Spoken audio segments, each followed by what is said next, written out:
Good evening from San Ignacio Town. With the 9 o'clock news, I am Patrick Jones. In the headlines, slain journalist laid to rest in Belize City. Belize's last man on death row has his sentence quashed. And police prepare to award youth for doing the right thing. Stay tuned for details of these and other stories coming up after these messages.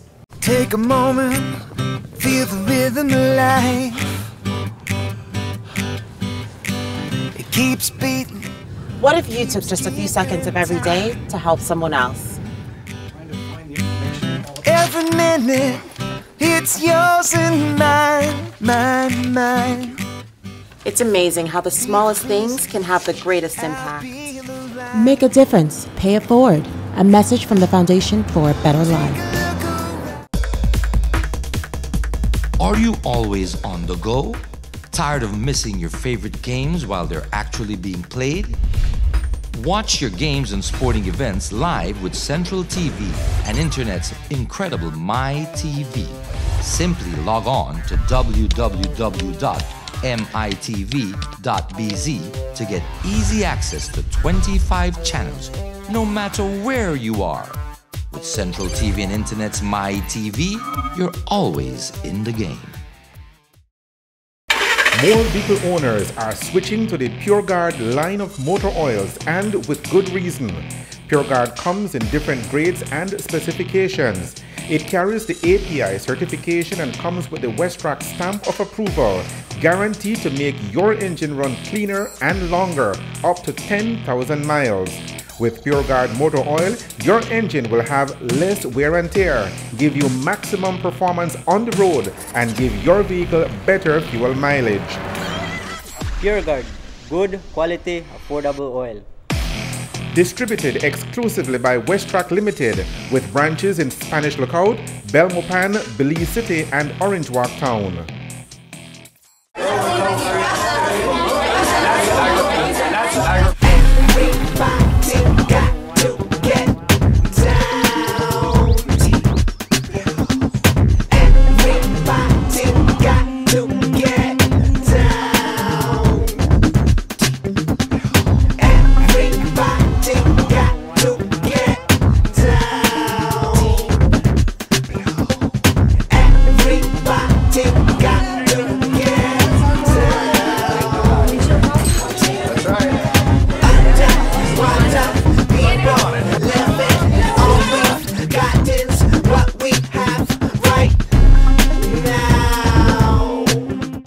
Here now is the news in details.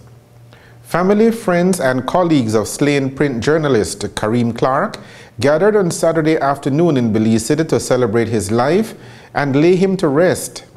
Funeral service for Clark was held on Saturday afternoon at the St. Joseph Roman Catholic Church, after which he was buried at the Lordridge Cemetery. Creme Television General Manager Evan Mose Hyde eulogized Clark as a poster boy, not just for his organization, but for all of Belize. So when you are the poster boy fizzing friends, your story have to be extraordinary, because we have some special stories back there. And we love all of them.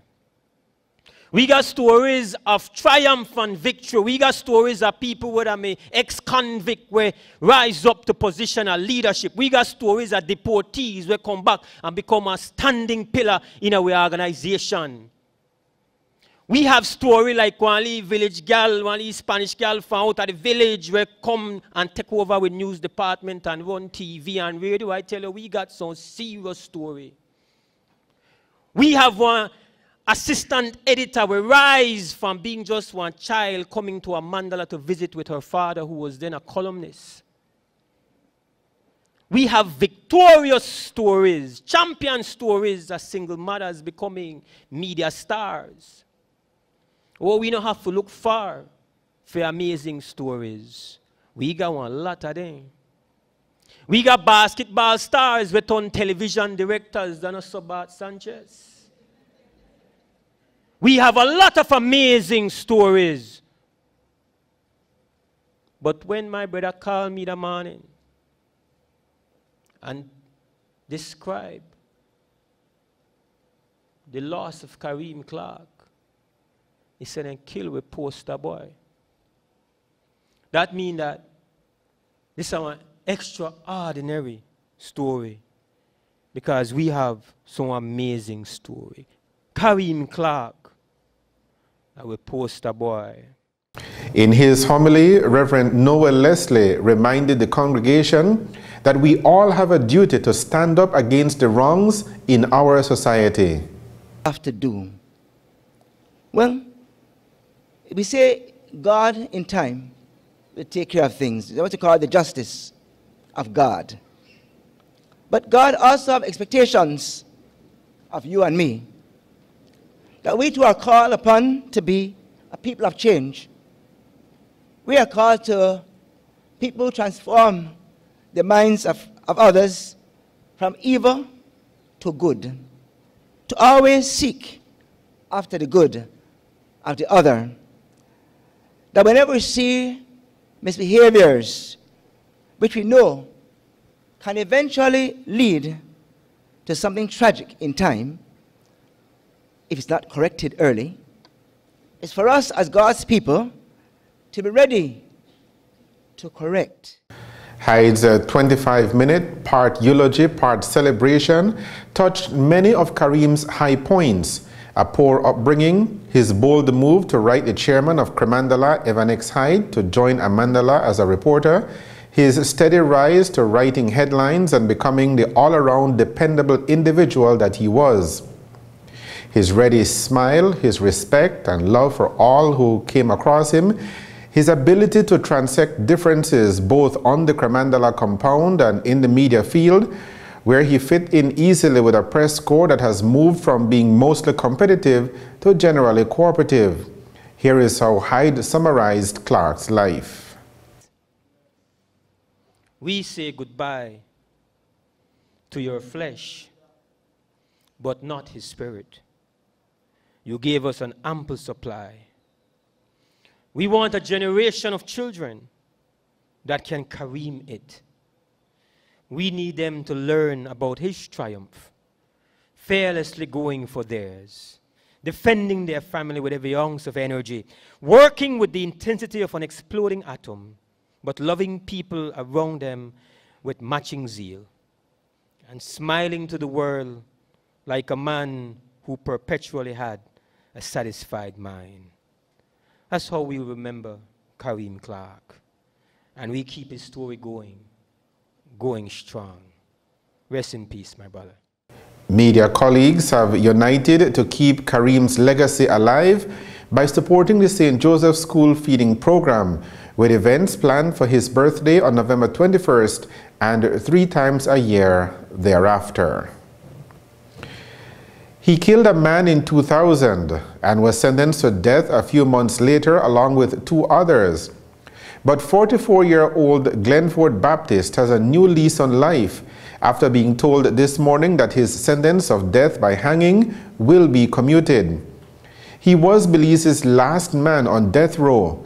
Others before him, such as Patrick Reyes, Erlin White, Adolph Harris, Patrick Roberto, and Leslie Pipersberg, have had their sentences reduced.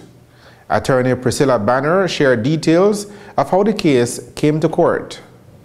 Essentially what happened today is that the matter came up for hearing before the Honorable Chief Justice Kenneth Benjamin, and we, the government, I must say, conceded the point that there was in fact a breach of Mr. Baptist's constitutional rights insofar as Section 7 is concerned, and basically conceded that the sentence should be quashed. It has been long established law that that is the case. So the fact that Mr. Baptist was just languishing on death row for 13 years and 8 months is quite unacceptable. So today, His Lordship heard the parties in respect of this matter and determined that in view of the concession by the government and acknowledged well-established case law, that the sentence of death, the sentence of death for Mr. Baptist should be quashed, and that a hearing or a resentencing hearing should be set. That hearing is scheduled for October, where the Chief Justice will then determine what sort of sentence should be imposed, which properly reflects a punitive element for the crime which admittedly was committed.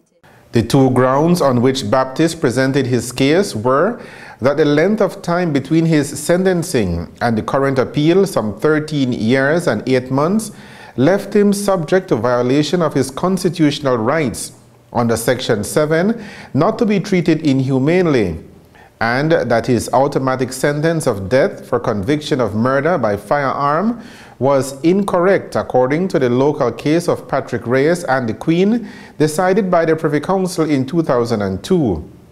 At the sentencing hearing planned for October, Banner says they will use the case of Adolph Harris, accused of killing a woman in the mid-1990s, for a guideline for Chief Justice Kenneth Benjamin to issue an appropriate sentence. In 2000, Baptist, along with the now deceased Gilroy Wade and Oscar Katsim Mendez, were accused of killing Azrin White in reported retaliation for an alleged kidnapping. Then Supreme Court Justice and current Attorney General Wilfred Elrington handed down the death sentences in November of 2000. On appeal at the Court of Appeal, Mendez won, but Wade and Baptist were dismissed. Wade was later killed in a jailhouse murder in November of 2007. Belize has not executed a man since Kent Bowers exactly 30 years ago last month. The death penalty statute, however, remains on the law books. The government of Belize today granted $125,000 to the Football Federation of Belize to help expenses for the national team's participation in the third round of the 2018 FIFA World Cup qualifiers. According to a government press release, the grant was approved by Cabinet from the Petro-Caribe Fund and is to be used to help meet the cost of training for the Belize Jaguars and defraying their travel costs. The official release says that the grant was presented to the FFB by the Financial Secretary, Joseph Waite, who, on behalf of the government, extended well wishes to the national team and assured future support from the government as the team progresses in the games. Present at the ceremony were a few of the team players, Minister of National Security and National Team Coordinator John Saldivar, and the General Secretary of the FFB, Michael Blees, who received the grant on behalf of the Federation. Both Minister Saldivar and Blees expressed their gratitude to the government and said that they look forward to the continued support. Regional Commander for Eastern Division South, Senior Superintendent Chester Williams, toward the end of last week began working along with the mothers and relatives of several known gang members of the Ghost Town Crips based on Mayflower Street, who out of fear of further reprisals have approached the police department to organize a truce. Police brought in 22 young men from the Mayflower area, including minors, several of whom are related and live in a congested area. They sat with 3 trained counselors and mediators, namely Annie Palacio, Diane Finnegan, and Douglas Hyde. After several hours of dialogue, the warring youth mended fences as Senior Superintendent Williams briefed the media this morning. And at the end of the meeting, it was, I must say, was successful. They all agreed that they will put aside their personal issues and they will try to live together in that small community. As I had said to them that whilst we may be able to police them going out of the area or others coming into the areas and do shooting, it is difficult to contain them because they're in one congested area and they're fighting among themselves. It's like having a fight in a house then, and you will not be able to know what is happening inside the house. So while we have police officers on the periphery, inside was an issue. So they agreed, and as a part of that agreement, they handed to us one AR-15 brand new rifle and I think 15 live rounds of ammunition for the same rifle. So the police have that firearm now, and as part of the new way forward, Ellis Main, accused of shooting two former rivals on Vernon and Lakeview Streets last Thursday, will not face attempted murder charges after the complainants indicated they did not want court action. Williams says this is important for charting a new course for those troubled youth. Two persons, the complainant in the matter, do not want anything. And they have expressed that they do not want to pursue the matter. As I said, they are one group of people, they're all related, living in the same area, and they have said that they do not want to pursue the matter. So we cannot proceed because they do not want anything. Okay, now, does this encourage a kind of impunity, and how do you maintain the balance between mediation and a strict enforcement of the law, or of the order? There is a strict enforcement of the law, Jules, but like I said before, if you have full-scale policing, it has been tried for many years, it has not worked. We need to have a different approach to fighting crime. And my approach is to have a dual approach. We have a soft side and we have a tough side. And if we want to see change in Belize City, we as law enforcement and the community in a whole must give these people who are involved in these crimes an opportunity to try and make the change that they say they want to make.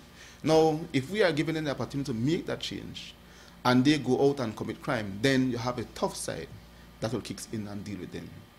Right? Several gang truces have been brokered over the years in an effort to stave off the violence plaguing the streets of Southside Belize City in particular. The recent flare-up of gang rivalry in the Mayflower area was not, it appears, Ghost Town versus other gangs, but rather members of the same gang fighting amongst each other.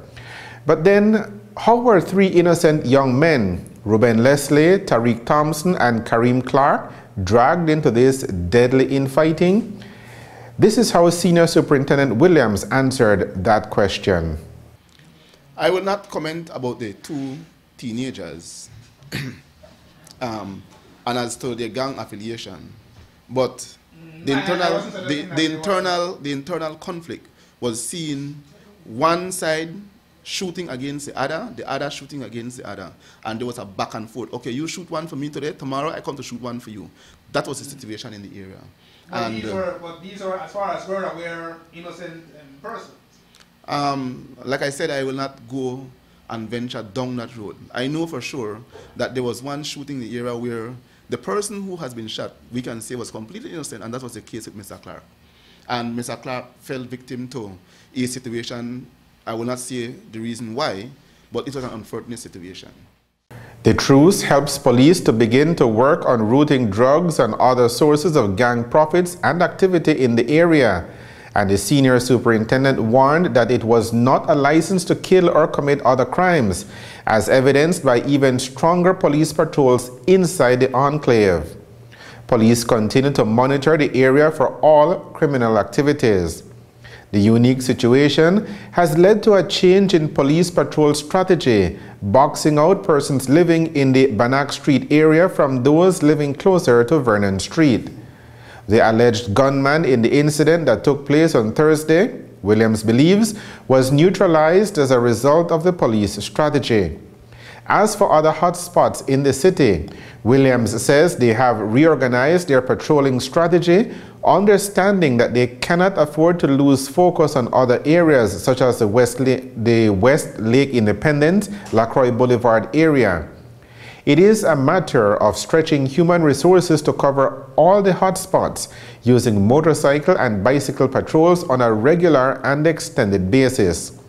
Further division of the sectors of the city will involve expanded patrols and static vehicles, in addition to the standing patrols, while also being able to respond quickly to major incidents. Williams targets no less than 5 minutes. You are watching the 9 o'clock news. Stay tuned for more of the day's stories right after these messages.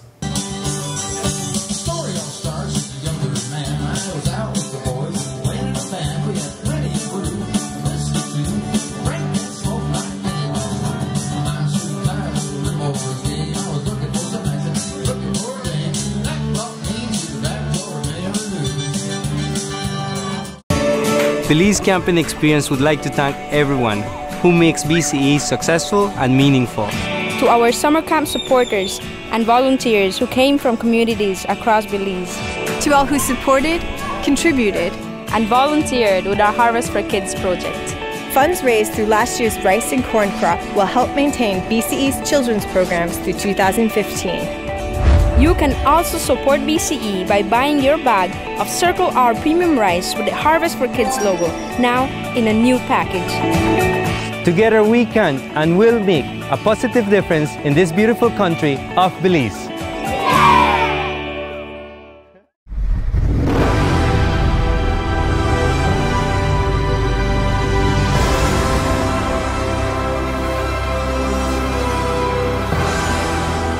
You too can ride off into the sunset.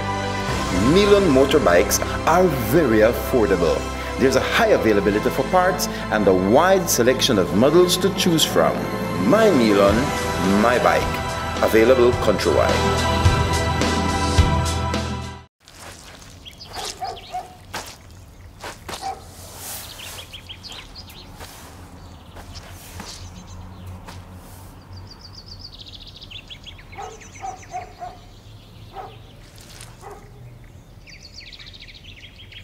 Hi. Hi. Patience. Pass it on. A message from the Foundation for a Better Life. The Gang Suppression Unit recovered a firearm on Friday night, and authorities believe that it was the same weapon used in a murder. 18-year-old Anthony Smith was fatally wounded on Friday night as he was shot multiple times to the head and upper body.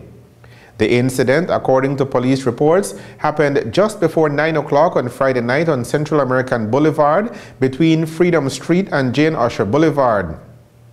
Members of the GSU who responded to reports of the shooting conducted a search of a yard in the area where officers found a 9mm Glock pistol beside a house. The weapon had no serial number and carried a magazine with one live round of ammunition in the chamber and another in the magazine. Police believe that the weapon found was used in the murder of Anthony Smith and have sent the firearm to the forensic laboratory for a ballistic test.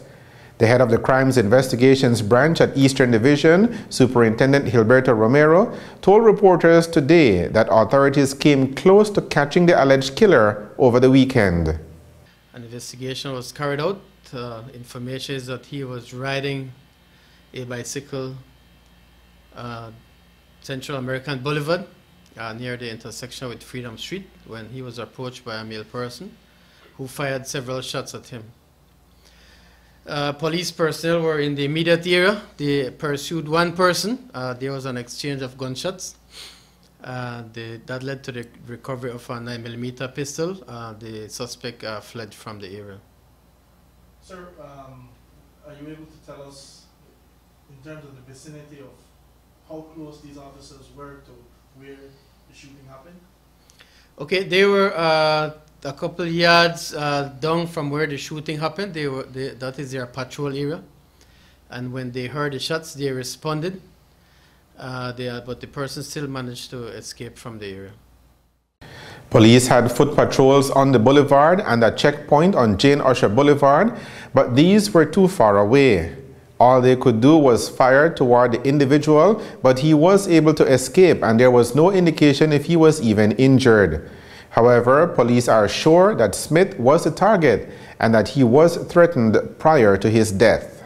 Like I said, the officers were farther down. They were not exactly at that area where the shooting happened. They were farther down, and that is when they heard those gunshots, they responded. So yes, they were not at that exact spot at the time when it happened. The way we understand it from people in the area, we never did there, but the police officers were apparently under the bush shed, and then there's this checkpoint that's on Freedom Street, right? That would be like kind of cornering them or putting them in a little. You have the checkpoint over 100 yards, not too far from where the shooting occurred, and you have the officers at the yeah, there's a foot patrol on Central American Boulevard. Police have not released a description of the gunman in Friday night's murder. There was another shooting incident on Friday night. About an hour and a half after the one on Central American Boulevard, police were called out of Vernon Street near the Berger Field, where 21-year-old Glenn Murillo had been shot. Police say Murillo sustained injuries to the right upper arm. GSU personnel immediately conducted a search of an unfinished building in the area where they found a person fitting the description of the shooter. Authorities say that a further search of the building led to the discovery of a Glock 9mm pistol and an empty magazine, a cap, a blue t-shirt, and a green fisherman's hat. The man found in the building claimed that the items are his. Police say the firearm has been sent to the forensic analyst who will conduct a ballistics test to determine if it was used in any of the other recent shootings in the area. A minor has been arrested and charged for the offense of kept firearm without a license. 2 men were arrested and charged on Saturday night after police found a 9mm pistol and ammunition hidden inside of a stereo set in their house. Authorities say that members of the GSU went to a house on Jones Street around 8:30 on Saturday night. Upon their arrival and identification of themselves as the police, the officers say the occupants acknowledged but did not immediately open the door for them. When GSU officers finally got inside the small plywood structure, they found the occupants to be 20-year-old Nicasio John Zuniga and 21-year-old James Lyson Cacho. A search of the house led officers to find a plastic bag tucked inside of an old stereo set. Inside that bag were 15 9mm rounds of ammunition. Continuing their search, the GSU officers dismantled the stereo set where they found a chrome and black 9mm pistol inside. The firearm was loaded with 14 rounds of ammunition. Neither Zuniga or Cacho could produce a license for the weapon. As a result, they were both arrested and charged for the offense of kept firearm without a gun license and 2 counts of kept ammunition without a gun license. Police are reporting some headway in the Kareem Clark murder case. He was shot to death in the early hours of Monday, July 6th, while leaving a female friend's house in the vicinity of Vernon and Lakeview Streets. Today, police announced that the killer may be a minor, just 16 years old, and that he may have tried to kill again just a few days later. Senior Superintendent Gilberto Romero updated the media today. Well, at this time we have 1 minor in custody for that murder. We are doing follow-up work right now, and we will determine whether he will be charged. Our officers are working on that case right now. We have 1 minor detained at this time. Has a motive been established? No, a motive has not been established, no. Can you say if you've been having difficulties with setting this one up so that it can be given the order that a charge can be made? Again, we are doing follow-up work, and we will know by tomorrow whether we can charge him for that murder, but right now he's only detained on investigation at this time. Is he cooperating with police? I will not go further to give the details. We will do our follow-up work between today and tomorrow. The accused is also under investigation for the attempted murder of Glenn Murillo, a 21-year-old stevedore from Starstone Street. As we reported earlier, Murillo and 2 friends were standing on Vernon Street in front of the Chinese shop across from Berger Field when he was shot to his upper right arm. Superintendent Romero tells us more. Yeah, we have him as a suspect for that shooting likewise. Yeah. Can you give us the details on that one as well? Okay, again on Friday, police responded to a shooting incident where they found Glenn Murillo, 21 years, with a single gunshot wound to the right upper arm. He was taken to the KHMH and was treated. He's in a stable condition. And we have 1 person detained for questioning in regards to that shooting. Do you know why exactly? Have you ever been able to establish the motive for this one as well? No, again, we have our investigators working. We're working with the complainant. I know he went to the store, and he was approached by 1 person who fired shots at him. Police continue their investigations into both incidents and are asking anyone with information to come forward. 27-year-old Jamie Smith was acquitted by Justice Adolph Lucas this morning of a murder charge following a trial without jury. He was accused of the murders of Dwayne Tillett and Eric Arana on May 20, 2011, around 8 in the evening on Antelope Street Extension. The two were sitting on an old cream-colored car parked on the street when they were targeted. The prosecution suffered from multiple problems, including a hostile witness and conflicting statements. Main witness, Kiri Halls, denied giving police a statement in which he identified Smith as the shooter and signing it, as well as a second statement in which he had affirmed that Smith was identified by him at an identification parade. The statements were admitted but proved to be not inconsistent.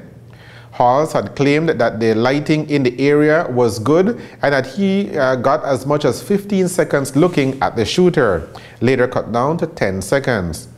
But he was contradicted by the scenes of crime technician who took photographs of the area and by another witness who confirmed that the conditions were poor.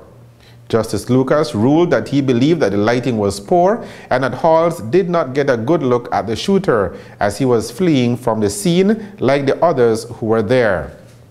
Halls was shot in his buttocks as he fled. Smith gave a statement from the dock in which he denied that he committed the offense. Smith said that at the time of the incident, he was at home with his mother.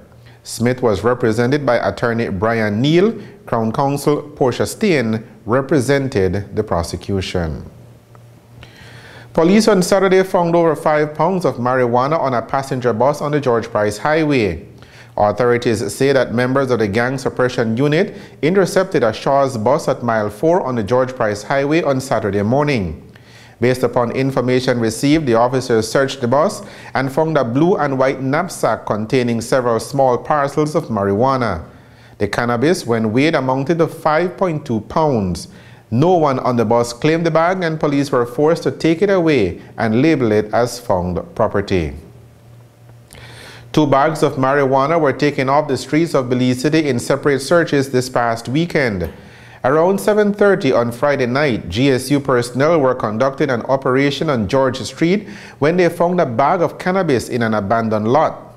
The drugs weighed in at 895 grams.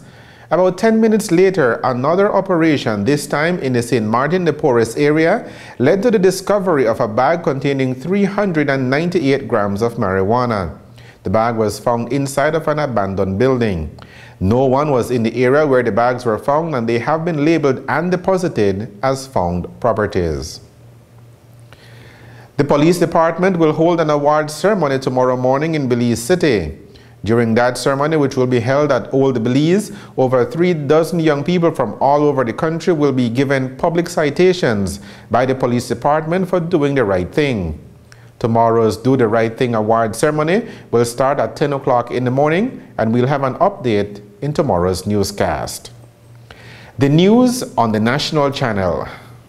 More vehicle owners are switching to the PureGuard line of motor oils, and with good reason. PureGuard comes in different grades and specifications. It carries the API certification and comes with the Westrac stamp of approval, guaranteed to make your engine run cleaner and longer, up to 10,000 miles. With PureGuard motor oil, your engine will have less wear and tear, give you maximum performance on the road, and give your vehicle better fuel mileage. PureGuard, good quality, affordable oil. Distributed exclusively by Westrac Limited, with branches in Spanish Lookout, Belmopan, Belize City, and Orange Walk Town. Are you always on the go? Tired of missing your favorite games while they're actually being played? Watch your games and sporting events live with Central TV and Internet's incredible MyTV. Simply log on to www.mitv.bz to get easy access to 25 channels, no matter where you are. With Central TV and Internet's MyTV, you're always in the game. Mainly dry conditions affected our weather today, and the current situation will continue for another day before some changes arrive. The general forecast for Belize and her coastal waters is for partly cloudy skies. Little or no rainfall is expected.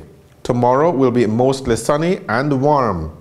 Winds over the open sea and along the coast will be easterly to southeasterly at 5 to 15 knots. The sea state will be light chop. Low temperatures tonight will be around 79 degrees Fahrenheit along the coast, 73 degrees Fahrenheit inland, and 68 degrees Fahrenheit up in the hills. High temperatures on Tuesday will range from 88 degrees Fahrenheit along coastal areas to 95 degrees Fahrenheit inland. It will be 81 degrees Fahrenheit up at the higher elevations. The tides. A high tide is now occurring. This will be followed by a low tide at 1 minute to 2 o'clock in the morning. The sun will rise at 26 minutes past 5 o'clock in the morning. It will set at 6:31 tomorrow evening. The extended forecast, valid through to Wednesday afternoon, is for mainly fair weather through Tuesday night. Then a few showers and isolated thunderstorms are expected mainly inland on Wednesday. And that is a look at the weather with information provided by forecaster Derek Rodon at the Belize Weather Bureau. The third named storm of the Atlantic hurricane season formed over the weekend, while Hurricane Dolores turns in the Pacific. Here is the tropical update. We now officially have Tropical Storm Claudette, the third named storm in the Atlantic hurricane season. Here's a little bit of info for you. Located 290 miles south-southeast of Nantucket, Massachusetts, with wind speeds of 50 miles per hour. You can see the pressure there, as well as the movement northeast at 15 miles per hour. Now, Claudette is expected to be a very short-lived storm and isn't going to make too much of a dent in the 2015 Atlantic hurricane season. Still, regardless, here's the path, and we'll be watching closely. Now, we've been talking about El Nino this year, and El Nino, as you may know, is an abnormal warming of the equatorial waters of the central and eastern Pacific a lot of times. And that's exactly what's happening right now. And when you've got that, you tend to get a lot more tropical activity, which is what we're expecting in the eastern and central Pacific this year. So right now there is a hurricane that is off the coast of Mexico. This is Dolores, 75-mile-per-hour wind. It is expected to get much, much stronger, but fortunately it looks like it's going to stay away from the coast, away from the Baja Peninsula there, as it gets up to perhaps 120 miles per hour. Could be talking about a Category 3 storm, so obviously big waves being generated coming towards the southern part of the Baja. And now to end the news, here are the headlines again. Slain journalist laid to rest in Belize City. Belize's last man on death row has his sentence quashed, and the police prepare to award youth for doing the right thing. With the headlines, we end this edition of the 9 o'clock news. Thank you for joining us. I am Patrick Jones. Have a good evening and a good night.